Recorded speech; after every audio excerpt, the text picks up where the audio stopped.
Hey everybody, it's Eduardo here with your DraftStream final results and talent pool preview.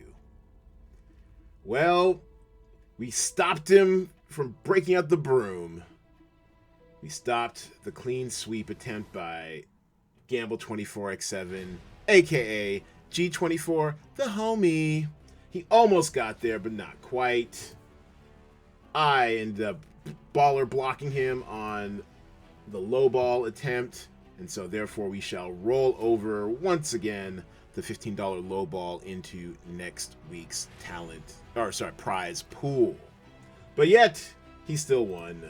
First, he won. Second, oh, but look who gets third place money. IDEMO. Welcome, sir.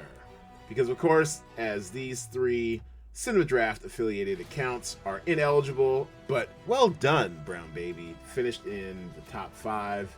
It's been a while. IDEMO wins third place money for a whopping $10. Don't spend it all in place. Or if you do, buy some crypto.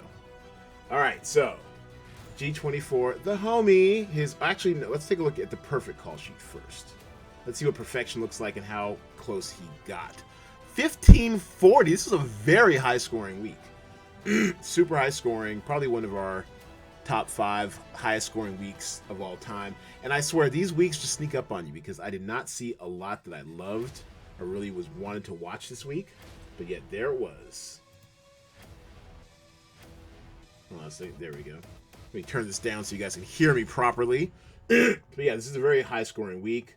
I'm even more surprised than you guys are.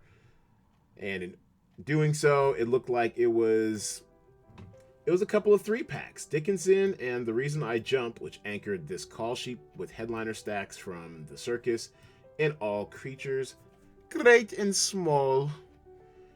And your typical 811, fairly optimal construction.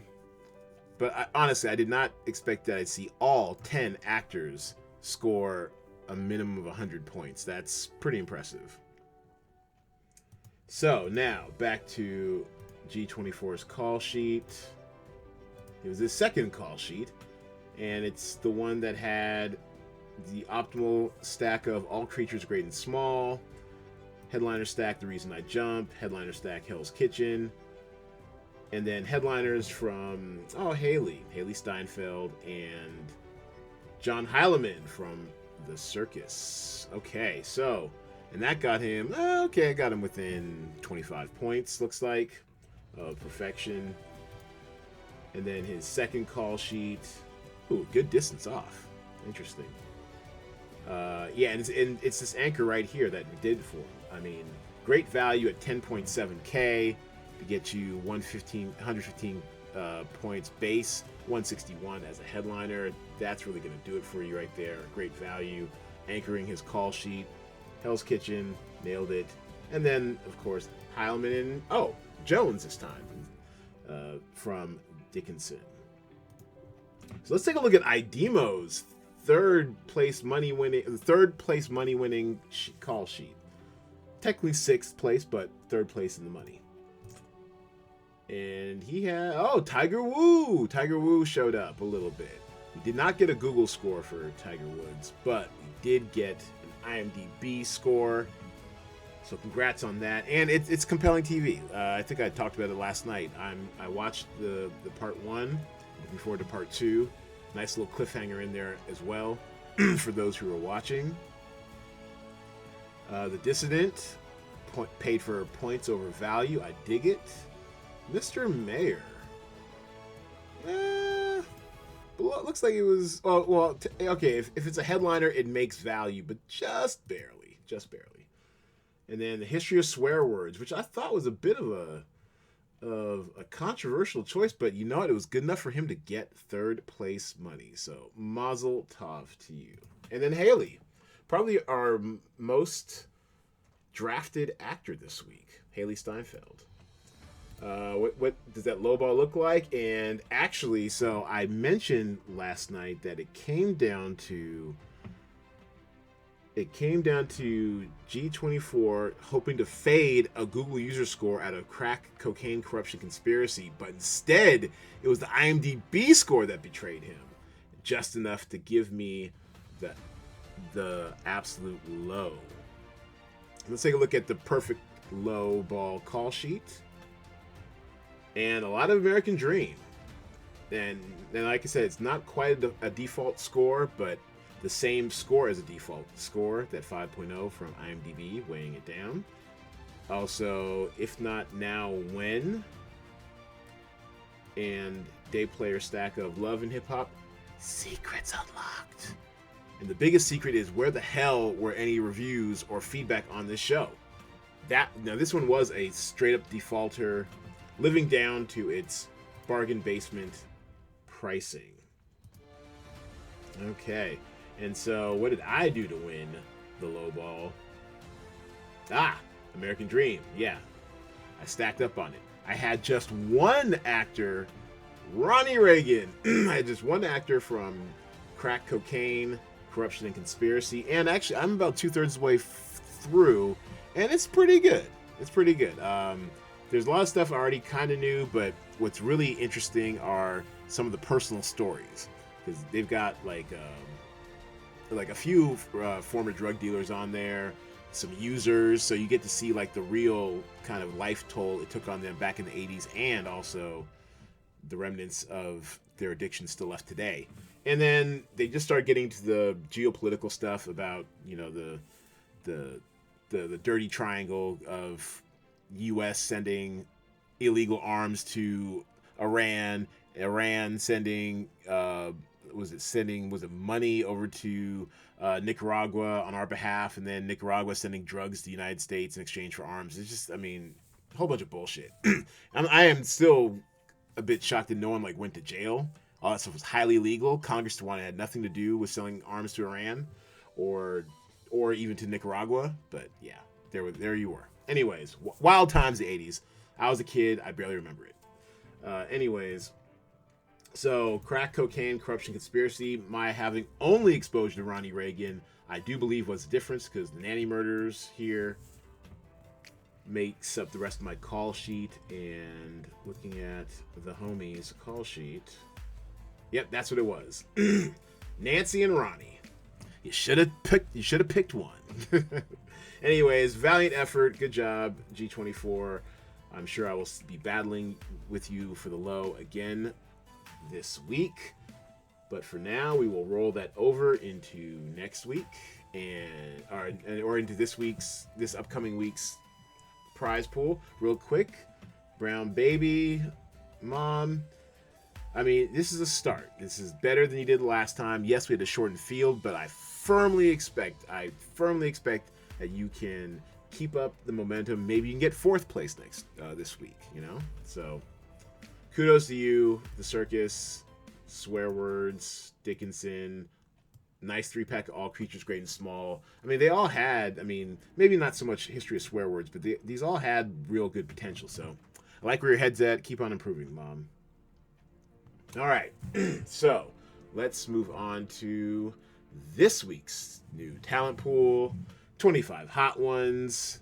We've got some stars. We've got anticipation. I'm looking forward to several of these this week. I'm curious about Bling Empire. I won't lie. Hold on a second. Oopsie, I had a little bit of a boo-boo there. Hope you guys missed it. Anyways, so I am looking forward to this slate. We've got Lockdown, a movie with Anthony Mackie and Damson Idris. Damson Idris, the young, charismatic star of Snowfall. MLK FBI, you know, I'm always looking for something good on my third screen. News of the World, Tom Hanks, the legend himself. The movie, he actually caught coronavirus while filming over in Australia. And why they're filming a Western in Australia is beyond me. Tax credits, maybe? I don't know.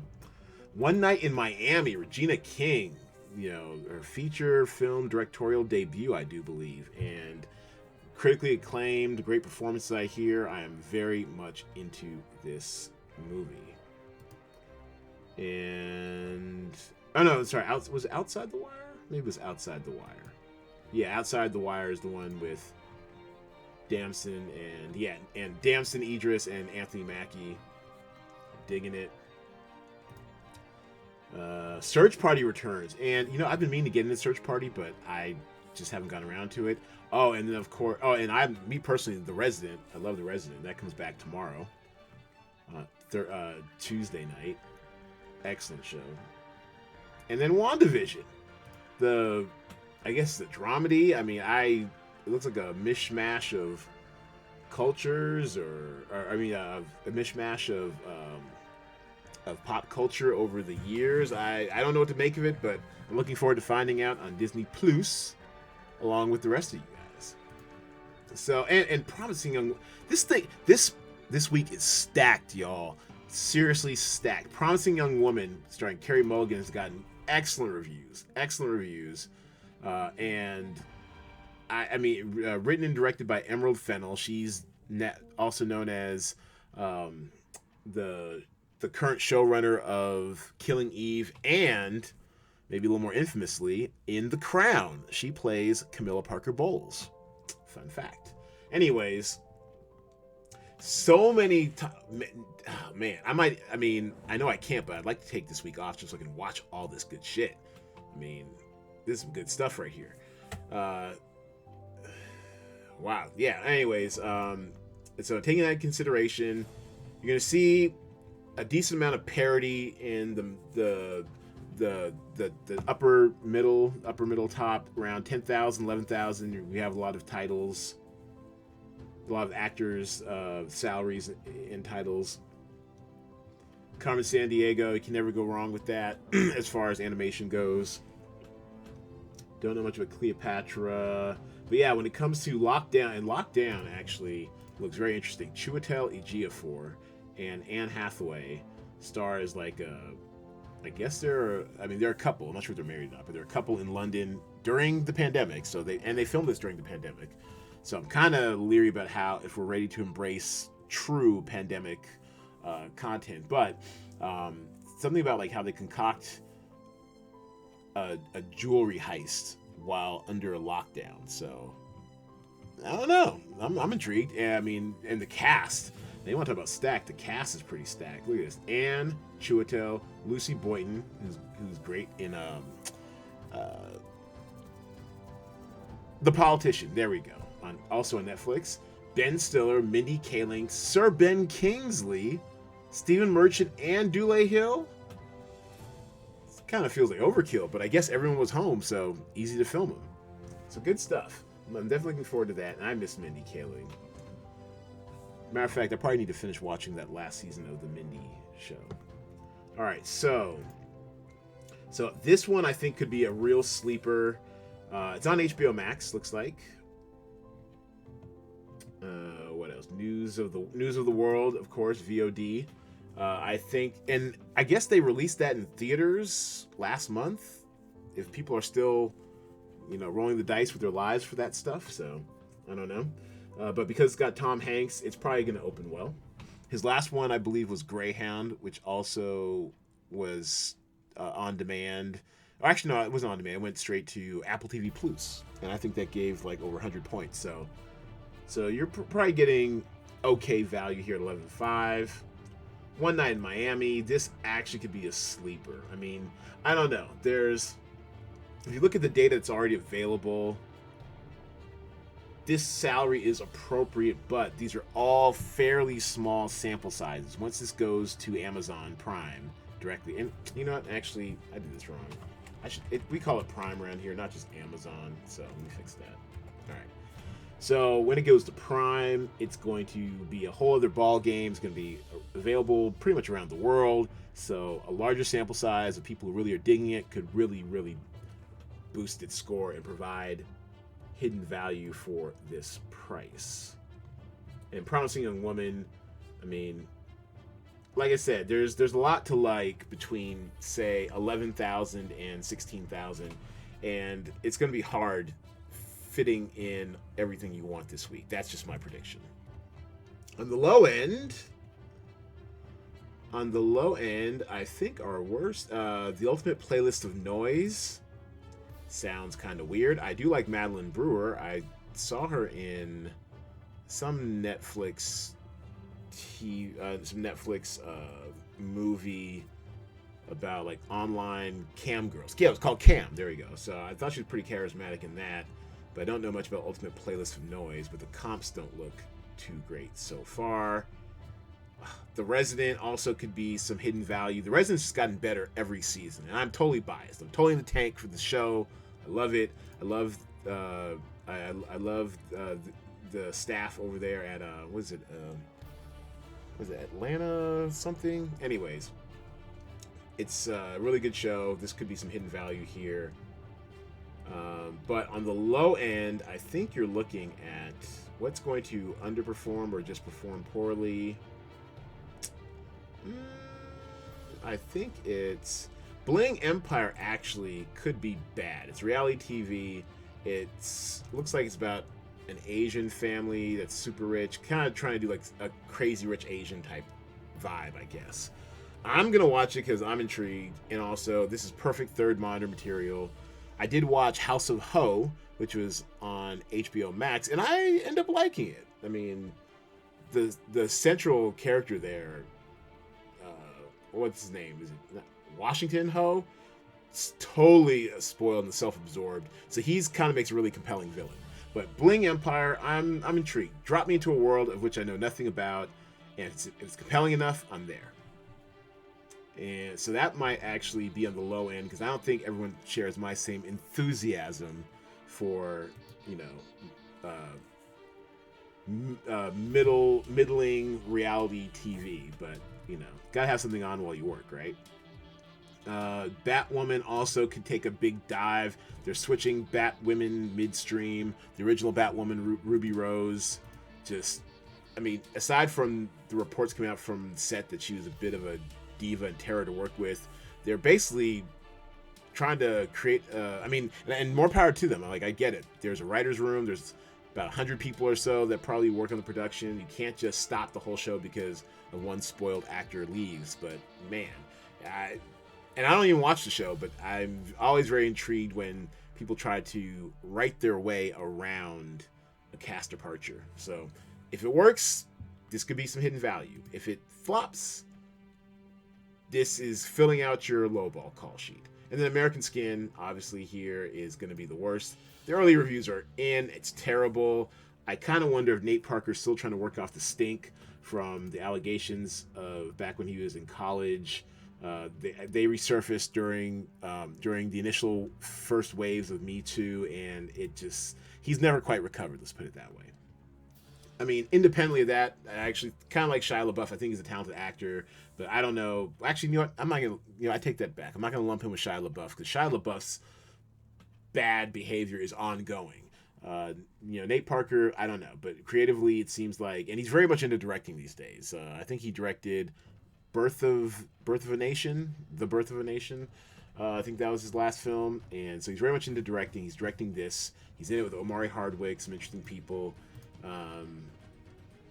On the face of it, I kind of want to give it a shot, but the reviews are really bad. Are we running out of? Oh, that's embarrassing. Okay, anyways, I guess they want us to see that. Close a few windows while I'm at it. But anyways, Nate Parker, this seems doomed to fail, so you're probably building your lowball call sheet around American Skin, these 3-day players, a co-star, and a headliner.